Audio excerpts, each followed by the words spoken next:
ಮಹಿಳೆಯರೊಂದಿಗೆ ಅಶ್ಲೀಲ ಚಿತ್ರಗಳ ವಿಡಿಯೋಗಳನ್ನು ಮಾಡಿಕೊಂಡಿರುವುದು ಜೆಡಿಎಸ್ನವರು. ಅದು ಅವರಿಗೂ ಗೊತ್ತಿದ್ದು ಸುಮ್ಮನೆ ನಮ್ಮ ಮೇಲೆ ಗೂಬೆ ಹೊರಿಸುತ್ತಿದ್ದಾರೆ ಎಂದು ಶಾಸಕ ಬಾಲಕೃಷ್ಣ ಹೇಳಿದರು. ಉದ್ದೇಶಪೂರ್ವಕವಾಗಿ ಬಹಿರಂಗಗೊಳಿಸಿದ್ದು ಬಿಜೆಪಿಯವರೇ. ಆದರೆ ಕಾಂಗ್ರೆಸ್ ನಾಯಕರ ಮೇಲೆ ಆರೋಪ ಮಾಡುತ್ತಿರುವುದೇಕೆ ಎಂದು ಮಾಗಡಿ ಶಾಸಕ ಎಚ್.ಸಿ. ಬಾಲಕೃಷ್ಣ ಪ್ರಶ್ನಿಸಿದ್ದಾರೆ. ಸಂಸದ ಪ್ರಜ್ವಲ್ಗೆ ಈ ರೀತಿ ಮಾಡುವಂತೆ ನಾವು ಹೇಳಿದ್ದೆವಾ? ಡಿ.ಕೆ. ಶಿವಕುಮಾರ್ ಅವರು ಫೋನ್ ಮಾಡಿ ಪ್ರಜ್ವಲ್ಗೆ ಸಿಡಿ ಮಾಡಲು ಹೇಳಿದ್ದರಾ ಅಥವಾ ನಾವು ಅವರ ರೂಮ್ನಲ್ಲಿ ನಿಂತು ಸಿಡಿ ಮಾಡಿದ್ದೇವಾ ಎಂಬುದನ್ನ ಎಚ್.ಡಿ. ಅರಿತುಕೊಳ್ಳಬೇಕು. ತಲೆಕೆಟ್ಟವರಂತೆ ಮಾತನಾಡಬಾರದು. ಜೆಡಿಎಸ್ನವರಿಗೆ ಸಿದ್ದರಾಮಯ್ಯ ಹಾಗೂ ಡಿ.ಕೆ. ಶಿವಕುಮಾರ್ನ ಹೊರತಾಗಿ ಬೇರೆ ಯಾರು ಕಾಣುತ್ತಿಲ್ಲ. ಹೀಗಾಗಿ ಅವರ ವಿರುದ್ಧ ನಿತ್ಯ ಆರೋಪ ಮಾಡುತ್ತಿದ್ದಾರೆಂದರು.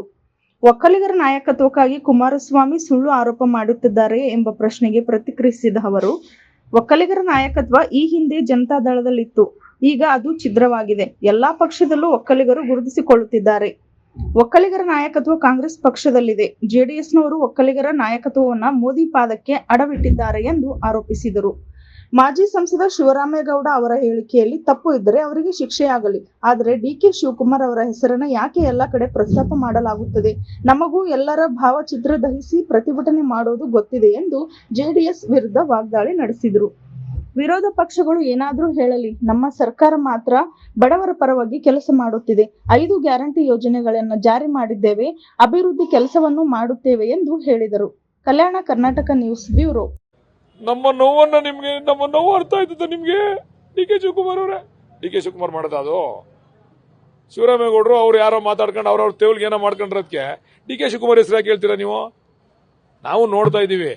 ಅದೇನೋ ಡಿ.ಕೆ. ಶಿವಕುಮಾರ್ದು APG ಸುಡೋದು ಅದೆಲ್ಲನೂ ನಾವು ಮನ್ಸು ಮಾಡಿದ್ರೆ ನಾವೆಲ್ಲರದ್ದು ಸುಡೋಕೆ ನಾವು ರೆಡಿ ಇದ್ದೀವಿ. ನಾವು ತಾಳ್ಮೆಯಿಂದ ಕಾಯ್ತಾ ಇದ್ದೀವಿ. ಯಾರು ತಪ್ಪು ಮಾಡ್ತಾರೆ ಅವ್ರು ಸುಟ್ಕೊಳ್ಳಿ. ಪ್ರತಿಯೊಂದಕ್ಕೂ ಡಿ.ಕೆ. ಶಿವಕುಮಾರ್ ಅವ್ರನ್ನ ಏನವ್ರು ತರಕ್ ಹೊರಟವ್ರಲ್ಲ, ಇದನ್ನ ಬಹಳ ಖಂಡಿಸ್ತೀವಿ ನಾವು. ಈ ರೀತಿ ಆದ್ರೆ ನಾವು ನಮ್ಮ ತೀರ್ಮಾನ ನಾವು ಮಾಡ್ತೀವಿ. ನಾವೇನು ಕಾಂಗ್ರೆಸ್ನವ್ರೇನು ಬಳೆ ತೊಟ್ಕೊಂಡು ಕೂತಿಲ್ಲ. ಡಿ.ಕೆ. ಶಿವಕುಮಾರ್ ಅವ್ರ ಶಿಷ್ಯರು ಏನು ಬಳೆ ತೊಟ್ಕೊಂಡು ಕೂತಿಲ್ಲ. ನಾವೇನ್ ಮಾಡ್ಬೇಕು ಅದನ್ನ ಮಾಡಿಕ್ ನಾವು ತಯಾರಿದ್ದೀವಿ. ಈಗ ಅದೇನೋ ಸರ್ಕಲ್ ನಿಂತ್ಕೊಂಡ್ಬಿಟ್ಟು ಚಪ್ಪಲಿ ಹೊಡೆದ್ಬಿಟ್ರೆ ಅದನ್ನ ತೊಡ್ತಾನಲ್ಲ, ನಾವು ಹೊಡಿಬೋದಲ್ವ ಚಪ್ಪಲಿ ಕುಮಾರಸ್ವಾಮಿಗೆ? ಪ್ರಜ್ವಲ್ ರೇವಣ್ಣಿಗೆ ಕುಮಾರಸ್ವಾಮಿಗೆ ರಸ್ತೆಯಲ್ಲಿ ನಿಂತ್ಕೊಂಡು ಒಂದು ಇದನ್ನ ಇಟ್ಕೊಂಡ್ಬಿಟ್ಟು ಭಾವಚಿತ್ರ ಇಟ್ಕೊಂಡು ಚಪ್ಪಲಿ ಹೊಡೆದ್ಬಿಟ್ರೆ ದೊಡ್ಡತನ ಅದು? ಆ ಕೆಲಸ ಮಾಡ್ಬೇಕಾ ಕುಮಾರಸ್ವಾಮಿ ಅವರು? ಅದನ್ನ ಮಾಡಿ ಹೊಡಿ ಅಂತ ಹೇಳ್ಕೊಡ್ಬೇಕು ಅವ್ರ ಶಿಷ್ಯರಿಗೆ. ನಮಗೂ ಹೊಡಿಯಕ್ಕೆ ಗೊತ್ತದೆ. ಅವ್ರ ಫೋಟೋ ಸಿಗಲ್ವಾ ಹೊಡಿಯಕ್ಕೆ? SIT ತನಿಖೆ ನಡೀತಾ ಇದೆ. ತನಿಖೆ ಹೊರ ಬರ್ತದೆ. ತನಿಖೆ ಹೊರ ಬಂದ್ಮೇಲೆ ಕೋರ್ಟ್ ಐತೆ, ಕಾನೂನು ಐತೆ. ಅವ್ರು ಚಾಲೆಂಜ್ ಮಾಡ್ಲಿ. ಇದು ಸರಿ ಇಲ್ಲ ಅಂತಕ್ಕಂಥದಕ್ಕೆ ಬೇರೆ ಬೇರೆ ಅವಕಾಶಗಳೈತೆ ಅವ್ರಿಗೆ ಮಾಡಕ್ಕೆ, ಮಾಡ್ಲಿ. ಅದ್ ಬಿಟ್ಬಿಟ್ಟು ಡಿ.ಕೆ. ಶಿವಕುಮಾರ್ ಅವ್ರ ಮೇಲೆ ಗೂಬೆ ಕುಂಡಿಸ್ಬೇಕು. ಸಿಡಿ ನಾವ್ ಹೇಳಿದ್ವಿ ಸಿಡಿ ಮಾಡ್ಸಕ್ಕೆ. ತನ್ನ ಮಗ ಸಿಡಿ ಮಾಡವನೇ ಅಂತ ಗೊತ್ತಿದ್ರು, ತನ್ನ ಮೊಮ್ಮಗ ಸಿಡಿ ಮಾಡವನೇ ಅಂತ ಗೊತ್ತಿದ್ರು. ದೇವೇಗೌಡರಿಗೆ ಪುತ್ರ ವ್ಯಾಮೋಹ ಯಾಕೆ ಬೇಕಾಗಿತ್ತು? ಯಾಕೆ ಟಿಕೆಟ್ ಕೊಡಬೇಕಾಗಿತ್ತು? ಟಿಕೆಟ್ ಕೊಡದೇ ಇವೆಲ್ಲ ಆಚೆನೆ ಬರ್ತಿರ್ಲಿಲ್ಲ.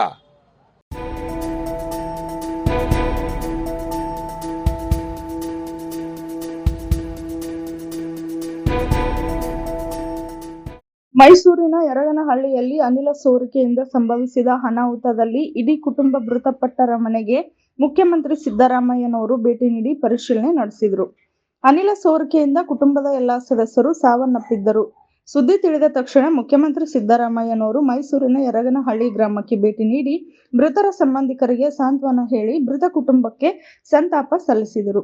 ಸ್ಥಳದಲ್ಲಿಯೇ ಮಾಧ್ಯಮ ಪ್ರತಿನಿಧಿಗಳ ಜೊತೆ ಮಾತನಾಡಿ ಮೃತರಿಗೆ ತಲಾ 3 ಲಕ್ಷ ರೂಪಾಯಿನಂತೆ ಕುಟುಂಬಕ್ಕೆ 12 ಲಕ್ಷ ರೂಪಾಯಿ ಪರಿಹಾರ ಘೋಷಿಸಲಾಗಿದೆ ಎಂದು ತಿಳಿಸಿದರು.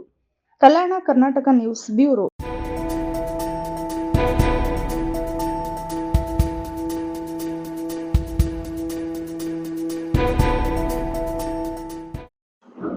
ಬುದ್ಧ ಪೂರ್ಣಿಮಾ ಅಂಗವಾಗಿ ಕೊಪ್ಪಳ ನಗರದ ಅಂಬೇಡ್ಕರ್ ವೃತ್ತದಲ್ಲಿ ಬುದ್ಧ ನಮನ ಹಾಗೂ ಭೀಮ ವಂದನಾ ಕಾರ್ಯಕ್ರಮ ಅದ್ದೂರಿಯಾಗಿ ಏರ್ಪಡಿಸಲಾಗಿತ್ತು.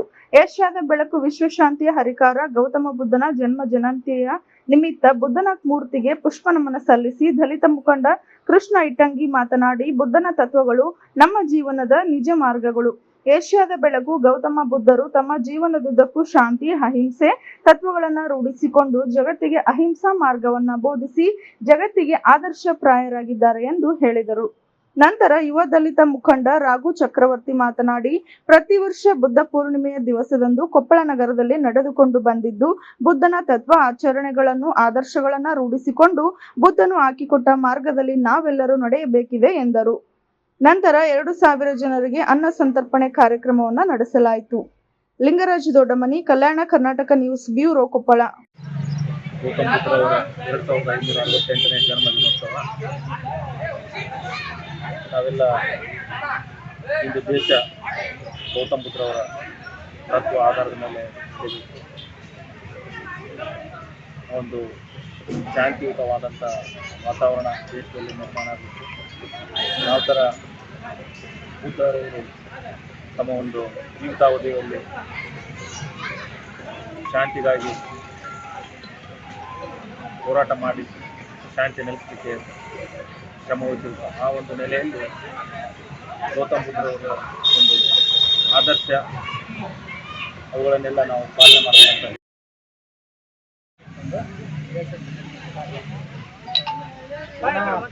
ಪ್ರತಿ ವರ್ಷ ನಾವು ಈ ಒಂದು ಹಬ್ಬನ ಆಚರಣೆ ಮಾಡ್ತೀವಿ. ಬುದ್ಧ ಪೂರ್ಣಿಮಾವನ್ನು ಬುದ್ಧ ಜಯಂತಿ ಆಚರಣೆ ಮಾಡ್ತೀವಿ.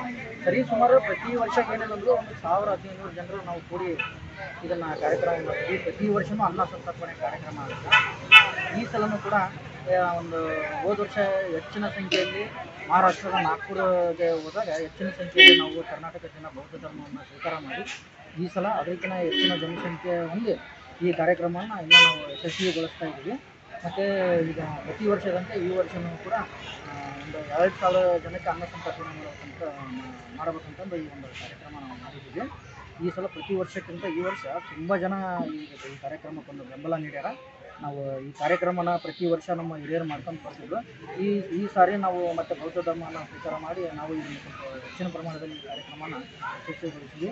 ಇನ್ನು ಮುಂದೆ ಇದನ್ನು ಇನ್ನೂ ಕಂಟಿನ್ಯೂ ಆಗಿ ಮಾಡ್ಕೊತ ಹೋಗ್ತೀವಿ ಅಂತಂದು.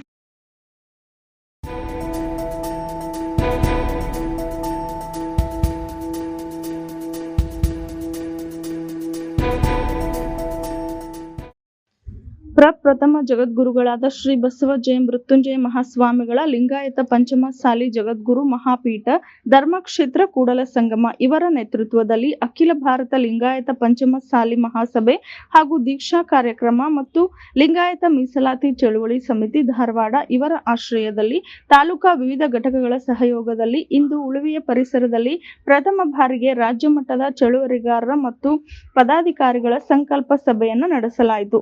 ಈ ಕಾರ್ಯಕ್ರಮದ ದಿವ್ಯ ಸಾನ್ನಿಧ್ಯವನ್ನ ಪ್ರಪ್ರಥಮ ಜಗದ್ಗುರುಗಳಾದ ಶ್ರೀ ಬಸವ ಜಯಂತಿ ಮಹಾಸ್ವಾಮಿಗಳು ವಹಿಸಿಕೊಂಡಿದ್ದರು ಮತ್ತು ಇನ್ನಿತರ ಪದಾಧಿಕಾರಿಗಳು ಉಪಸ್ಥಿತಿ ಇದ್ದರು. ಕಾರ್ಯಕ್ರಮದ ಮೊದಲ ಉಳವಿಯ ಚನ್ನಬಸವೇಶ್ವರ ದೇವಸ್ಥಾನದಲ್ಲಿ ಪೂಜೆ ಕೈಂಕರ್ಯಗಳೊಂದಿಗೆ ಜರುಗಿಸುವುದಾಗಿ ತಿಳಿದು ಬಂದಿದೆ. ಶರಣು ಚಿಮ್ಮಲ್ಗಿ, ಕಲ್ಯಾಣ ಕರ್ನಾಟಕ ನ್ಯೂಸ್ ಬ್ಯೂರೋ, ಹುನಗುಂದ. ಎಲ್ಲಿವರೆಗೆ ಹೋರಾಟ, ಎಲ್ಲಿವರೆಗೆ ಹೋರಾಟ, ವಾಬ್ಬ ಪಂಚಮಸಾಲಿ, ವಾಬ್ಬ ಪಂಚಮಸಾಲಿ, ಪ್ರಾಣವನ್ನಾದರೂ ಕೊಟ್ಟೆವು, ಪ್ರಾಣವನ್ನಾದರೂ ಕೊಟ್ಟೆವು. ಶಿವ ಶಂಭೋ ಹರ ಹರ, ಶಿವ ಶಂಭೋ ಹರ ಹರ. ಜೈ ಪಂಚಮಸಾಲಿ, ಜೈ ಪಂಚಮಸಾಲಿ. ಮೀಸಲಾತಿ ಪ್ರವರ್ತಕ ಬಸವ ಮೃತ್ಯುಂಜಯ ಮಹಾಸ್ವಾಮಿಗಳಿಗೆ, ಮೀಸಲಾತಿ ಪ್ರವರ್ತಕ ಬಸವ ಮೃತ್ಯುಂಜಯ ಮಹಾಸ್ವಾಮಿಗಳಿಗೆ.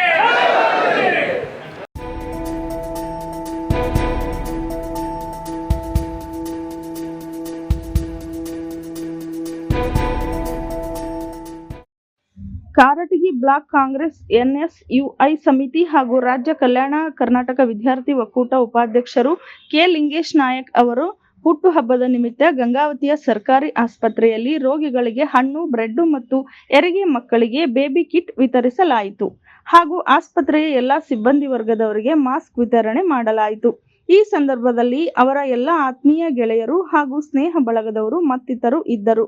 ಬಸವರಾಜ್, ರಮೇಶ್, ವಿಜಯ್, ದೇವರಾಜ್, ತಿಪ್ಪೇಶ್, ಅಣ್ಣಯ್ಯ, ಮಂಜು, ಯಂಕೂಬ್, ಮುಕುಂದ್, ವಡಕೆಪ್ಪ, ಲಿಂಗೇಶ್ ನಾಯಕ್, ಮುತ್ತು ನಾಗರಾಜ್, ಮುದುಕನಗೌಡ್ ಸೇರಿದಂತೆ ಇನ್ನಿತರರು ಇದ್ದರು.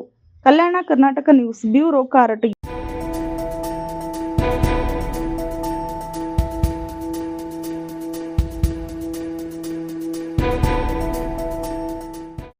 ಯಲಬುರ್ಗಾ ತಾಲೂಕಿನ ಕಾತ್ರಾಳ್ ಕ್ರಾಸ್ನಲ್ಲಿ ಭಾರಿ ಬಿರುಗಾಳಿಗೆ ಭಾರತ್ ಡಾಬಾದ ತಗಡು ಬಡಿದು ವ್ಯಕ್ತಿಯೋರ್ವ ಸಾವನ್ನಪ್ಪಿದ ಘಟನೆ ನಡೆದಿದೆ.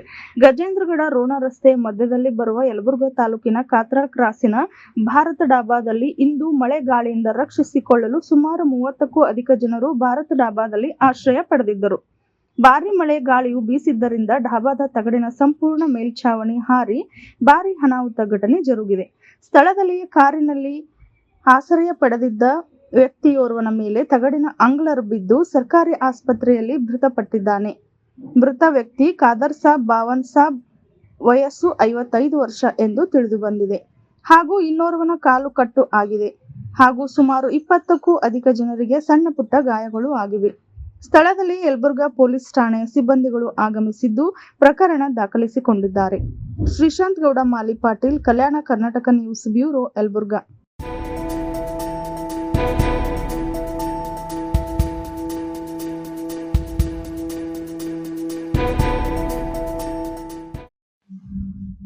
ಕೊಪ್ಪಳ ಜಿಲ್ಲಾ ಕುಕನೂರು ಪಟ್ಟಣದ ವಿದ್ಯಾನಂದ ಗುರುಕುಲ ಶಿಕ್ಷಣ ಸಂಸ್ಥೆಗೆ ವಿಧಾನಸಭಾ ಪರಿಷತ್ ಈಶಾನ್ಯ ಪದವೀಧರ ಮತಕ್ಷೇತ್ರದ ಚುನಾವಣೆ ಅಭ್ಯರ್ಥಿ ಎನ್ ಪ್ರತಾಪ ರೆಡ್ಡಿ ಅವರು ಇಂದು ಭೇಟಿ ನೀಡಿ ಪದವೀಧರರ ಮತಯಾಚನೆ ಮಾಡಿದರು. ಈ ವೇಳೆ ಸಭೆ ನಡೆಸಿ ಮಾತನಾಡಿದ ಪ್ರತಾಪ ರೆಡ್ಡಿ ಅವರು 2018ರಲ್ಲಿ ನಿಮ್ಮ ಸಹಕಾರದಿಂದ ಇದೇ ಕ್ಷೇತ್ರದಿಂದ ಸ್ಪರ್ಧಿಸಿದ್ದೆ. ಆ ಸಂದರ್ಭದಲ್ಲಿ ಅಭೂತಪೂರ್ವವಾಗಿ ಬೆಂಬಲ ನೀಡಿದ್ದೀರಿ. ಆದರೆ ಸಾವಿರಾರು ಸಂಖ್ಯೆಯ ತಿರಸ್ಕೃತ ಮತಗಳಿಂದ ಹಿನ್ನಡೆಯಾಯಿತು. ಆದರೂ ನಾನು ಈ ಕ್ಷೇತ್ರ ವ್ಯಾಪ್ತಿಯಲ್ಲಿ ನಿರಂತರವಾಗಿ ಶೈಕ್ಷಣಿಕ ಪದವೀಧರರ ಸಾಮಾಜಿಕ ಸಂಘಟನೆಗಳೊಂದಿಗೆ ನಿಕಟ ಸಂಪರ್ಕ ಇಟ್ಟುಕೊಂಡಿದ್ದೇನೆ. ಸಾಮಾಜಿಕ ಸಾರ್ವಜನಿಕ ಸೇವೆಯಲ್ಲಿ ಇದ್ದೇನೆ. ಇದೇ ಜೂನ್ 3ರಂದು ನಡೆಯುವ ಈಶಾನ್ಯ ಪದವೀಧರರ ಮತಕ್ಷೇತ್ರದ ಚುನಾವಣೆಯಲ್ಲಿ ಪ್ರಥಮ ಪ್ರಶಸ್ತಿ ಮತ ನೀಡುವ ಮೂಲಕ ಈ ಕ್ಷೇತ್ರದ ಶೈಕ್ಷಣಿಕ ಔದ್ಯೋಗಿಕ ಸೇವೆಗೆ ಅವಕಾಶ ಮಾಡಿಕೊಡಬೇಕು ಎಂದು ಮತಯಾಚನೆ ಮಾಡಿದರು. ಗುಲ್ಬರ್ಗಾ, ರಾಯಚೂರು, ಬೀದರ್ ಭಾಗದವರು ಎಂಎಲ್ಸಿ ಪದವಿ ಕ್ಷೇತ್ರದಲ್ಲಿ ಗುತ್ತಿಗೆ ನೀಡಿದಂತೆ ವರ್ತಿಸುತ್ತಿದ್ದಾರೆ. ಕಾಂಗ್ರೆಸ್ ಬಿಜೆಪಿ ಅಭ್ಯರ್ಥಿ ಈ ಹಿಂದೆ ಗೆದ್ದು ಕ್ಷೇತ್ರಕ್ಕೆ ಏನು ಅಭಿವೃದ್ಧಿ ಆಗಿಲ್ಲ. ಕಾಂಗ್ರೆಸ್ ಅಭ್ಯರ್ಥಿ ಚಂದ್ರಶೇಖರ್ ಪಾಟೀಲ್ ಪರಿಷತ್ ಅನುದಾನವನ್ನ ತಮ್ಮ ಸಂಸ್ಥೆಗಳಿಗೆ ಬಳಸಿಕೊಂಡಿದ್ದು ಅನುದಾನದ ದುರುಪಯೋಗ ಮಾಡಿಕೊಂಡಿದ್ದಾರೆ ಎಂದು ಪ್ರತಾಪ ರೆಡ್ಡಿ ದೂರಿದ್ದಾರೆ. ಈ ವೇಳೆ ಪ್ರಮುಖರಾದ ನಾರಾಯಣ ರೆಡ್ಡಿ, ಹನುಮಂತ ರೆಡ್ಡಿ, ಮರಿಸ್ವಾಮಿ ರೆಡ್ಡಿ, ರಾಜಶೇಖರ್ ದ್ಯಾಂಪೂರ್, ಎನ್ಆರ್ ಕುಕನೂರ್, ಸಂಸ್ಥೆಯ ಉಪಾಧ್ಯಕ್ಷ ಶರಣಪ್ಪ ಹೊಸಮನಿ ಇತರರು ಉಪಸ್ಥಿತರಿದ್ದರು. ಶ್ರೀಶಾಂತ್ ಗೌಡ ಮಾಲಿ ಪಾಟೀಲ್, ಕಲ್ಯಾಣ ಕರ್ನಾಟಕ ನ್ಯೂಸ್ ಬ್ಯೂರೋ, ಯಲಬುರ್ಗಾ. ಬೀದರಲ್ಲಿ ಈಗ ಇವ್ರು ಕಾಣಲ್ಲ, ಗುಲ್ಬರ್ಗಲ್ಲಿ ಕಾಣಲ್ಲ. ಇವ್ರು ವ್ಯವಹಾರ ಸಲುವಾಗಿ ಇವರು ರಾಜಕೀಯಕ್ಕೆ ಬಂದರು ವಿನ ಜನಕ್ಕಂತ ಸೇವೆ ಮಾಡೋಕ್ಕಂತ ಬಂದಿಲ್ಲ.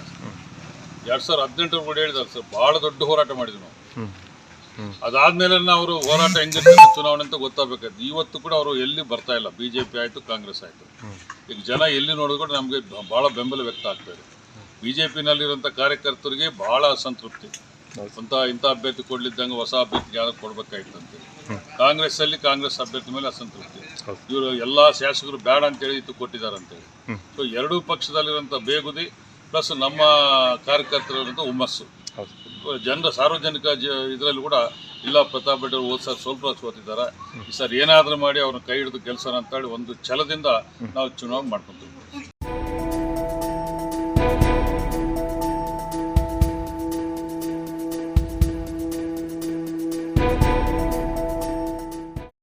ಪ್ರಮುಖ ರೈತ ಹಾಗೂ ಸಾಮಾಜಿಕ ಹೋರಾಟಗಾರ್ತಿ ಜಯಶ್ರೀ ಗುರವಣ್ಣನವರ್ ಬುಧವಾರ ಸಂಜೆ ಮೃತಪಟ್ಟಿದ್ದಾರೆ. ಅನಾರೋಗ್ಯ ನಿಮಿತ್ತ ನಗರದ ಖಾಸಗಿ ಆಸ್ಪತ್ರೆಯಲ್ಲಿ ಚಿಕಿತ್ಸೆಗೆ ದಾಖಲಾಗಿದ್ದರು. ಚಿಕಿತ್ಸೆ ಫಲಕಾರಿಯಾಗದೆ ಅಸುನೀಗಿದ್ದಾರೆ ಎಂದು ಕುಟುಂಬದ ಮೂಲಗಳು ಸ್ಪಷ್ಟಪಡಿಸಿವೆ. ಕಬ್ಬಿನ ಬೆಲೆ, ಬೆಳೆಗಳಿಗೆ ಬೆಂಬಲ ಬೆಲೆ, ರೈತರ ಹೊಲಗಳಿಗೆ ರಸ್ತೆ, ನರೇಗಾ ಯೋಜನೆಯ ಸಮರ್ಪಕ ಅನುಷ್ಠಾನ, ಕಾರ್ಮಿಕರ ಬದುಕು ಭವನೆಗಳ ಭಾವನೆಗಳಿಗೆ ಜಯಶ್ರೀ ತೀವ್ರ ಹೋರಾಟ ನಡೆಸಿ ಗಮನ ಸೆಳೆದಿದ್ದರು. ನಡು ವಯಸ್ಸಿನಲ್ಲಿ ಜಯಶ್ರೀ ಅವರ ಸಾವು ರೈತರ ಹೋರಾಟಕ್ಕೆ ಕುಂದು ತಂದಿದೆ. ಉತ್ತರ ಕರ್ನಾಟಕ ಭಾಗದಲ್ಲಿ ರೈತರ ಪರ ಗಟ್ಟಿತನದಿಂದ ಹೋರಾಟ ಮಾಡುತ್ತಿದ್ದ ಹೋರಾಟಗಾರ್ತಿ ಜಯಶ್ರೀ ಇನ್ನಿಲ್ಲ ಎಂಬುದು ಆಘಾತಕಾರಿಯಾಗಿದೆ. ಎಚ್.ಡಿ. ಕುಮಾರಸ್ವಾಮಿ ನೇತೃತ್ವದ ಸಮ್ಮಿಶ್ರ ಸರ್ಕಾರದ ಅವಧಿಯಲ್ಲಿ ದೊಡ್ಡ ಮಟ್ಟದ ಹೋರಾಟದ ಮೂಲಕ ಸರ್ಕಾರದ ಗಮನವನ್ನ ಸೆಳೆದಿದ್ದರು. ಕಬ್ಬಿನ ಬಾಕಿ ಬಿಲ್ ಆಗಲಿ, ಸುವರ್ಣಸೌಧಕ್ಕೆ ಕಬ್ಬು ತುಂಬಿದ ಲಾರಿಯನ್ನ ತೆಗೆದುಕೊಂಡು ಹೋಗುವುದರ ಮೂಲಕ ಆ ವಿಭಿನ್ನ ಹೋರಾಟಕ್ಕೆ ಚಾಲನೆಯನ್ನ ನೀಡಿ ಸರ್ಕಾರದ ಗಮನವನ್ನ ಸೆಳೆದಿದ್ದರು. ಇಂತಹ ರೈತಪರ ಕಾರ್ಮಿಕರ ಪರ ಹೋರಾಟಗಾರ್ತಿಯ ಯಶೋಗಾಥೆ ಮುಕ್ತಾಯವಾಯಿತು ಎನ್ನುವುದು ತುಂಬಾ ನೋವಿನ ಸಂಗತಿಯಾಗಿದೆ ಎಂದು ಪ್ರಪ್ರಥಮ ಜಗದ್ಗುರುಗಳು ಶ್ರೀ ಬಸವ ಜಯ ಮೃತ್ಯುಂಜಯ ಮಹಾಸ್ವಾಮಿಗಳು, ಪಂಚಮ ಸಾಲಿಪೀಠ ಕೂಡಲ ಸಂಗಮ ಇವರು ಅಂತಿಮ ದರ್ಶನ ಪಡೆದು ಸಂತಾಪ ಸೂಚಿಸಿದ್ದಾರೆ ಎಂದು ತಿಳಿದು ಬಂದಿದೆ. Sharanu Chimmalagi, Kalyana Karnataka news bureau, Hungund.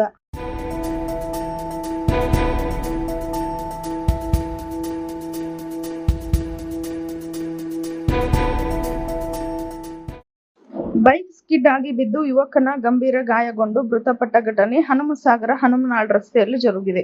ಕುಷ್ಟಗಿ ತಾಲೂಕಿನ ಬಿಳೇಕಲ್ ಗ್ರಾಮದ ಶರಣಪ್ಪ ಬಸವಂತಪ್ಪ ಭಾವಿಮನಿ ಮೃತಪಟ್ಟ ಬೈಕ್ ಸವಾರನಾಗಿದ್ದಾನೆ.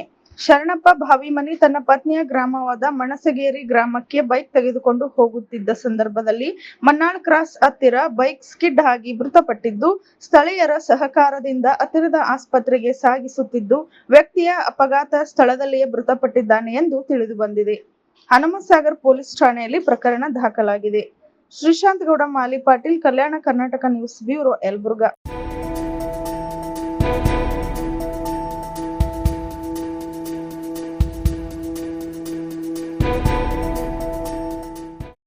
ಕೊಪ್ಪಳ ನಗರದಲ್ಲಿ ಇದೇ ಮೇ 25 ಹಾಗೂ 26ರಂದು ಮೇ ಸಾಹಿತ್ಯ ಮೇಳ ಆಯೋಜಿಸಲಾಗಿದ್ದು, ವಿವಿಧ ಸಂಘ ಸಂಸ್ಥೆಗಳ ಸಹಯೋಗದಲ್ಲಿ ಶಿವಶಾಂತ ವೀರಮಂಗಲ ಭವನದಲ್ಲಿ ಇದೇ ಮೇ 25 ಮತ್ತು 26ರಂದು ಮೇ ಸಾಹಿತ್ಯ ಸಮ್ಮೇಳನ ಜರುಗಲಿದೆ. ಇದೇ ವೇಳೆ 7 ಜನ ಸಾಧಕರಿಗೆ ಪ್ರಶಸ್ತಿ ಪ್ರದಾನ ಮಾಡಲಾಗುತ್ತಿದೆ ಎಂದು ಸಾಹಿತಿ ಬಸವರಾಜ ಸೂಳೆಬಾವಿ ಸುದ್ದಿಗೋಷ್ಠಿ ಉದ್ದೇಶಿಸಿ ಮಾತನಾಡಿದರು. ಸಂವಿಧಾನ, ಭಾರತ, ಧರ್ಮ, ರಾಜಕಾರಣ ವಿಷಯ ಪ್ರಧಾನವಾಗಿರಿಸಿ ಈ ಬಾರಿಯ ಸಾಹಿತ್ಯ ಮೇಳ ಹಮ್ಮಿಕೊಳ್ಳಲಾಗಿದೆ. ಮೇಳದ ದಶಮಾನೋತ್ಸವ ಇದಾಗಿದ್ದು ಅನೇಕ ಚಿಂತಕರು, ಹೋರಾಟಗಾರರು ಮತ್ತು ವಿಷಯ ತಜ್ಞರನ್ನು ಕರೆಯಿಸುವುದಾಗಿ ತಿಳಿಸಿದರು. ಸುದ್ದಿಗೋಷ್ಠಿಯಲ್ಲಿ ಅಲಮಪ್ರಭು ಬೆಟ್ಟದೂರ್, ಡಾಕ್ಟರ್ ಮಹಾಂತೇಶ್ ಮಲ್ಲನಗೌಡ್, ಟಿ ರತ್ನಾಕರ ಸೇರಿದಂತೆ ಮತ್ತಿತರರು ಪಾಲ್ಗೊಂಡಿದ್ದರು. ಲೋಕೇಶ್ ಭಜಂತ್ರಿ, ಕಲ್ಯಾಣ ಕರ್ನಾಟಕ ನ್ಯೂಸ್ ಬ್ಯೂರೋ, ಕೊಪ್ಪಳ. ಇದು ಕೂಡ ಮೇ ಸಾಹಿತ್ಯ ಮೇಳ ಅನ್ನೋದು ಜನರಿಂದಲೇ ನಡೆಯುವಂಥದ್ದು, ಜನರಿಗೋಸ್ಕರ ನಡೆಯುವಂಥದ್ದು.